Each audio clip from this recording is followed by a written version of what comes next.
लोगोफोर आंनि चेनेलाव गासिखौबो बरन थाग्रोबाय आरोना दिनैनि भिडिअ'आ नोंथांमोना थामनेलावनो मिथिखाबाय जानांगौ माबायदि आरोना ओमफ्राय दिनैनि भिडिअ'आथ' एसे दुखुआनो नोंसोरनि थाखायबा दुखु नंगौना नङा मिथिया आरोना ओमफ्राय आंनि थाखाय जोबोद दुखु मानो होनोब्ला आंनि इउटुब चेनेला मनिटाइजेसन जाला आरोना लोगोफोर आंनि इउटुब चेनेला 2000 साबसक्राइबार जाबायमोन बियो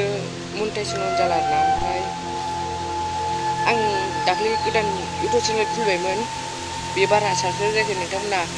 अननानै आंनि गोदान चेनेल कारेन्ट ब्लगार इउटुब चेनेलखौ नोंथांमोना सापर्ट खालामबानो जाबाय बारा साबसक्राइब गैथारा आरोना अननानै 1K साबसक्राइब बानायनानै बिदिनो लोगोफोर 2000 साबसक्राइब दंना आंनाव 2000 खौ नांलायला आंनो 1K मोनबानो जासिगोन लोगोफोर प्लिज अननानै सापर्ट खालामफिन आरोना भिडिअखौ नायाबाबो जागोन ओरैनो साबसक्राइब खालामनानै दोनबाबो जागोन लोगोफोर खालि आंनि बे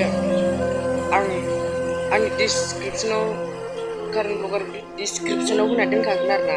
ओमफ्राय नोंसोर थांनानै बिदिनो साबसक्राइब खालामनानै फैबानो जाबाय लोगोफोर अननानै 1K ल' बानायदो प्लिज अननानै प्लिज ओमफ्राय आं जोबोद दुखु मोनदों आरोना ओमफ्राय थाब बानायनोबाबो बानायनो हाया 1K खौ ओमफ्राय आं बे आंनि दाउला बसुमतारिखौ एथ' खस्थ' 2000 साबसक्राइब बानायदोंमोन आं ओमफ्राय आरो बेनो मनिटाइजेसन जायासै आरोना बेनि थाखायनो जोबोद दुखु गाबनोबो ओंखारलाङो बोरैबा नांदों आरोना गोसोखौनो बोरैबा नांखायो एथ' खस्थ' ओमफ्राय दानफिननो गोसो जाखालामोन आं ओमफ्राय गोदान खुलिबाय बेखौ नोंथांमोना सापर्ट खालामदो आरोना प्लिज भिडिअखौ बारा गोलाव खालामला बेखिनियावनो फोजोबसै अननानै डिसक्रिपसनाव थुनानै नोंथांमोना साबसक्राइब बानायनानै फैबानो जाबाय प्लिज अननानै